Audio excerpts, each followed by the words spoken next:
Welcome to the Tech Talks Daily Podcast, where you can learn and be inspired by real-world examples of how technology is transforming businesses and reshaping industries in a language everyone can understand. Here is your host, Neil C. Hughes. Welcome back to the Tech Talks Daily Podcast. How are all those New Year's resolutions holding up? Has your old self caught up with you already? Has Zoom fatigue set back in after being back in the office? Or working from home and trying to step away from the fridge and get back into some kind of routine?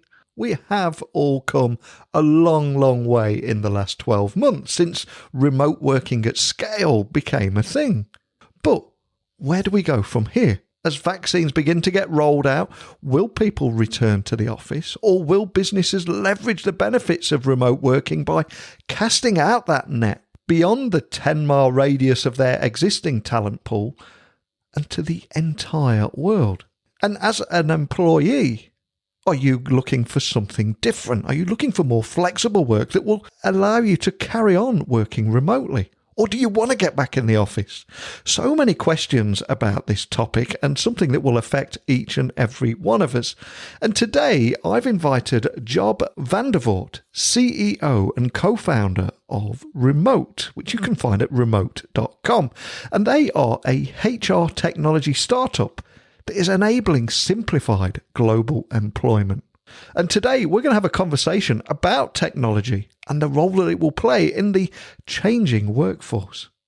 And before we begin, in the last 6 months alone, HR technology platforms have enabled this to happen, taking care of international payroll, benefits, compliance and tax for businesses.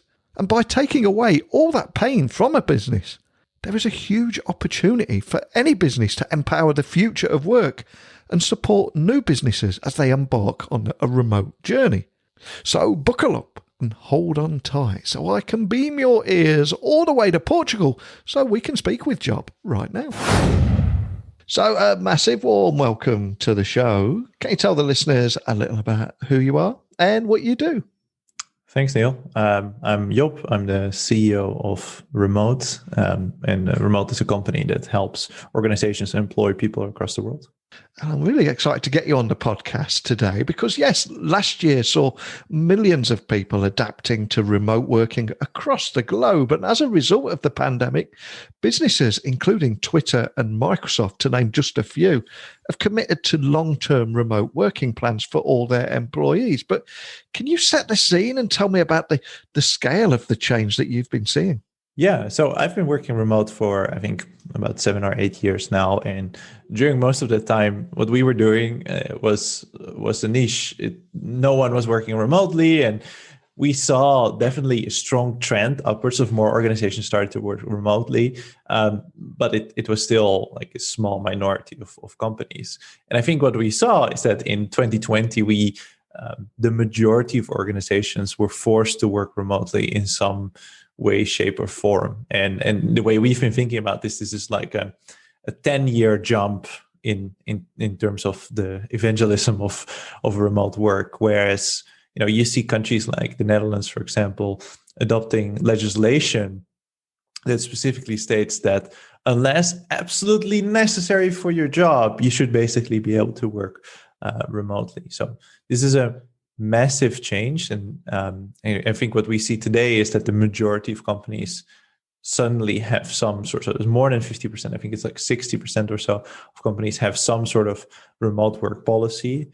And even after the pandemic, what is expected is that most organizations will have some way that employees can work remotely, be that full-time, be that partially or having specific days, but at least most organizations will be able to support that.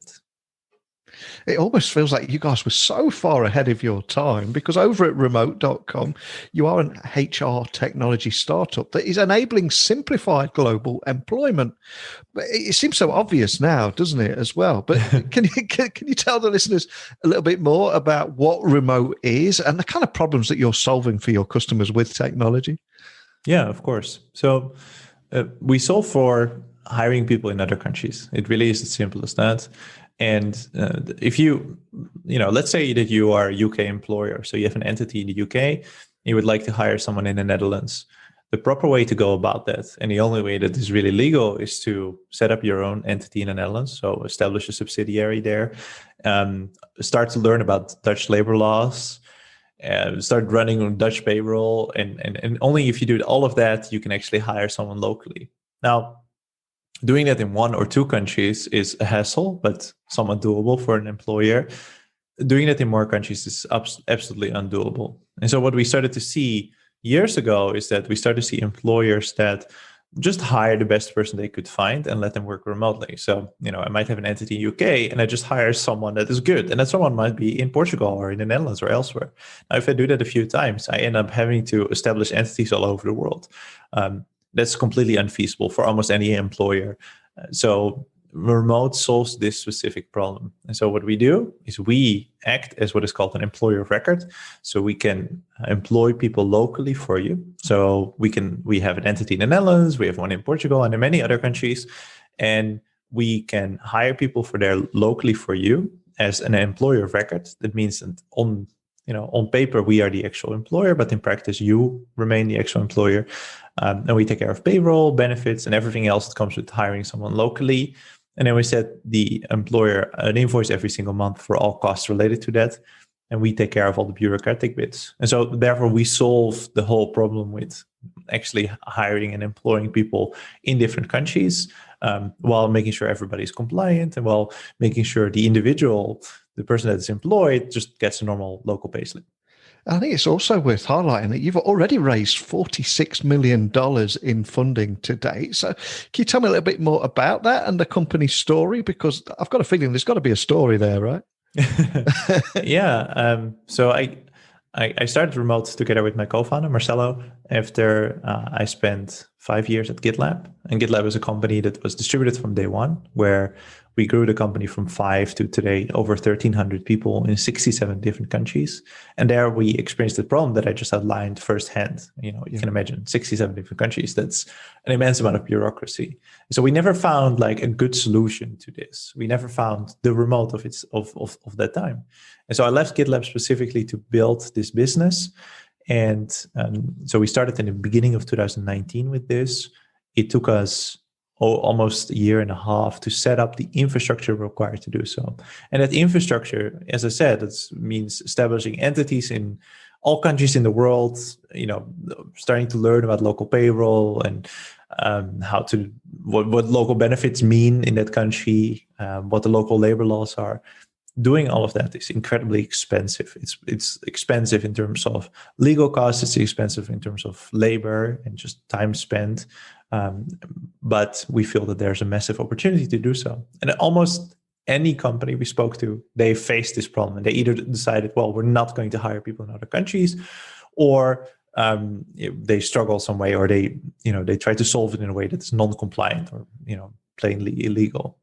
And so we were lucky to have been able to be working with investors that believe the same thing pre-COVID. So that certainly helped us. And then in April 2020, we started operating. We started onboarding our first customers in a handful of countries. And what we saw is that the growth was massive. And so at the time, we had raised about 11 million, and then that allowed us to raise a Series A of 35 million from Index and Sequoia. And remote has also doubled your customer base every month, and have grown your internal team, I believe, by something like 650%, including senior hires from EY and Apple. But yeah. I'm curious, what have been your biggest lessons that you've learned over the last 12 months? Yeah, there are countless lessons, and I think the number you have is by now outdated, as the team has grown even further and even faster. But wow. We, although I can't actually give you a percentage anymore, I think there's a few.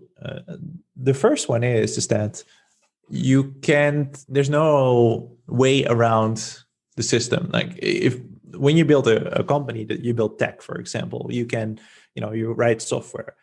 There's a lot of ways that you can cheat your way around something, or you can like simplify something or do something really, really smart.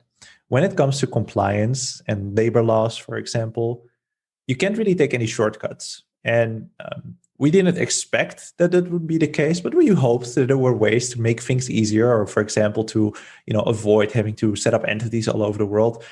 And what we found is that there are no shortcuts, which is sad for us, because it meant that we actually had to spend an immense amount of time building this legal infrastructure.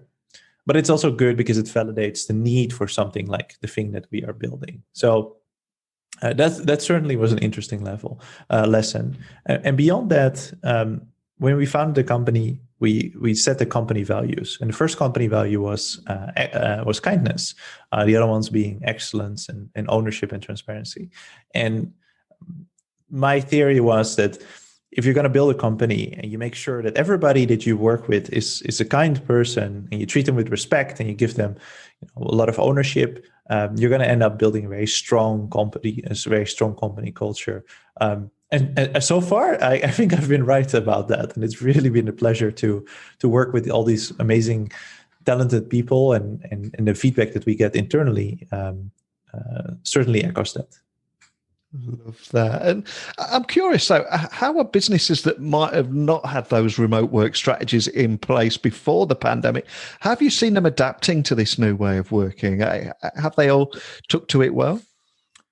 At first, not so much. Yeah. I think there was a strong, and the way the thing we like to say is that this has been the worst way to start working remotely, because the beauty of remote work is that you gain so much freedom. You don't have to commute. You can work from wherever you want.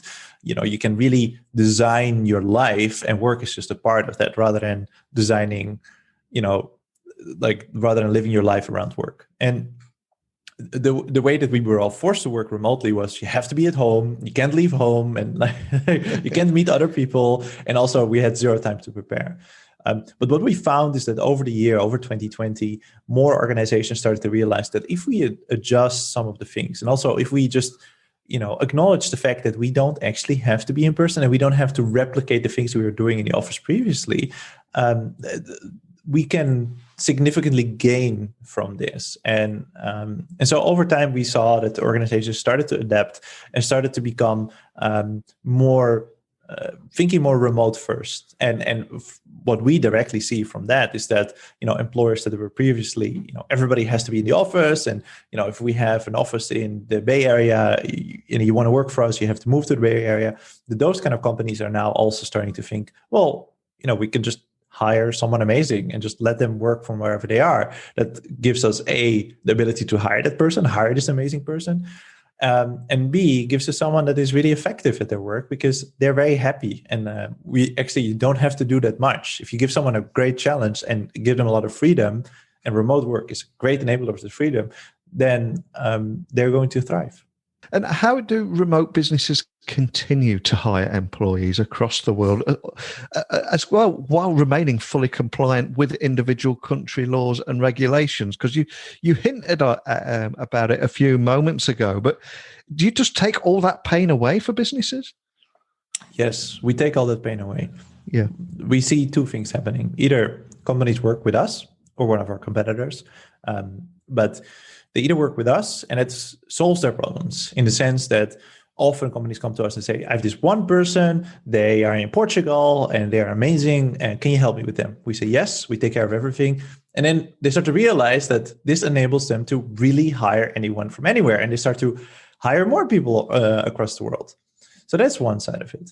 And the other thing we see is that companies, they choose to ignore these kind of rules. And so, for example, they hire everybody as a contractor. So someone that invoices them, and then it's just someone not on payroll, but rather just they treat them like a vendor. This never works well. And usually companies that purposely choose to work this way, they end up talking to us in the end anyway, and we help them from there. So that's basically it. It's either companies that choose to be compliant or companies that choose to not be compliant and then eventually come back to us at some point. And I hate to bring the dreaded B word into the conversation, but presumably, how much of a headache has Brexit caused you guys? For us, not so much, to be honest. Yep. I think because we have a UK entity, but we also have entities all across the world. And entities, when you operate a subsidiary somewhere, you have to operate it as if it's independent of the greater whole, right? Because that country wants you to file taxes, etc. And so from the beginning, we were set up for this. And our UK entity, we set up quite early, but Brexit was already a thing, so it's not actually that big of a problem for us. And I think in some ways for us as a business, it might be beneficial because it might be less interesting to set up a UK subsidiary where we will already be operating there fully. So yeah, it's not really been a problem for us, but we've had some questions come by, but generally it's not been an issue for us. Excellent. And I'm curious, from all the conversations that you've been having with your clients, are there any trends in the kind of problems that businesses are coming to you and asking for your help with? And how are you helping them overcome those challenges? Because it feels like we've learned so much in the last 12 months, and we're now looking at what we can do differently again, aren't we? Yeah, I think there's a few. When it comes to remote work, and especially the space of HR that we are in, I think there's two prevalent things. The first one being culture. How do you build culture remotely, and how do you make sure that everybody's happy and engaged and your team bonds? And this is something that we help companies informally with. So we publish a lot of content about it. I speak with a lot of companies about this as well, because really there is not a defined set of rules or things you should do. When we were all in the office, everybody knew that you were going to have parties in the office. Maybe once in a while you would do an offsite with the whole team. And other than that, you would just hang out at a coffee machine. But those are all things that are much harder to do remotely. So we have to find different ways. The thing that we find, however, is that there's other things you can do better remotely, such as playing games together or other kinds of socializing. So that's one of the things that we come across, and definitely one of the things that we get asked about. The other one is about, and this is of course really where our expertise lies, is around compensation. How do you compensate a team and individuals when they are in different parts of the world, where the standards, not just for salary, but also for all other benefits, are very different. And I find this immensely fascinating.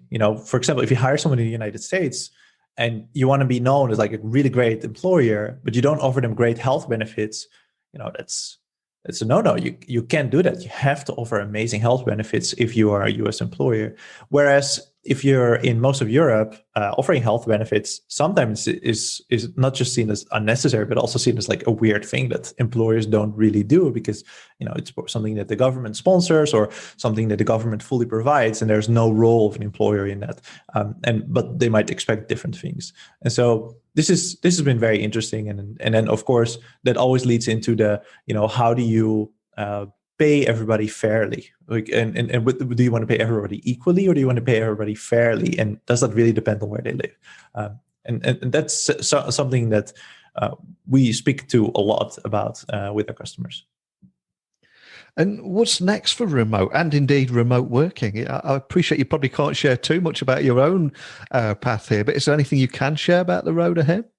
Oh, there's lots of things that we can share actually. So, for one, we want to be in all countries in the world. We aren't yet today. We are in more than 20 different countries, almost 30, but we are not yet in every country in the world. And so by the end of next year, we'll hope to be in about 80 different countries, which is going to be extremely hard to get to, but it will certainly help. And in all those countries, we don't want to just offer plainly the ability to hire people. We want to create the best experience for both employers and employees in those countries. And it means that offering amazing benefits to those people, making it easy for them to get access to their money and use their money. And for example, a thing that has been struggled with a lot is something like option plans. Those are all things that we are already helping with, and we are going to extend the services and the products that we offer across the world in over the next year. As far as remote work itself, I think next year is going to be very interesting, because we're going to go from a place where we were forced to work from home to a place where we can work remotely and potentially optionally as vaccines start to roll out. And maybe by the summer, a majority of people will be vaccinated.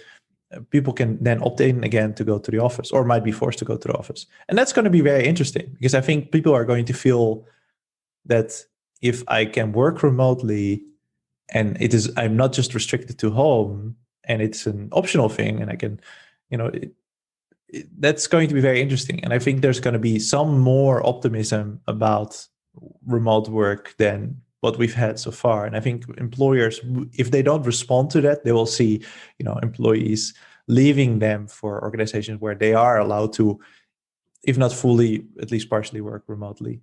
So that's certainly going to be very interesting. And for anyone listening that would like to explore this topic a little bit further and maybe even reach out and contact a member of your team, what's the best way of doing that?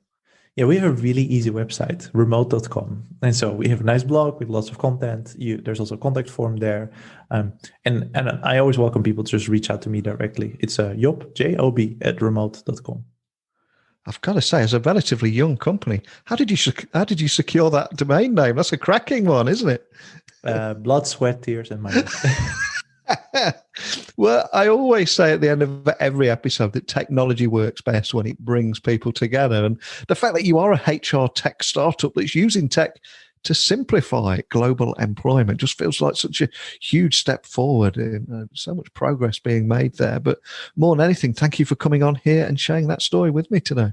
Thanks, Neil. Thanks for having me. Wow. And I love how before remote, Job was working as a neuroscientist at GitLab. He found that it was hard to hire talented workers remotely on a global scale, and that there was no all-in-one solution that would deal with local laws, benefits, banking, local payroll, and that long list which just makes most businesses think, I don't need that hassle.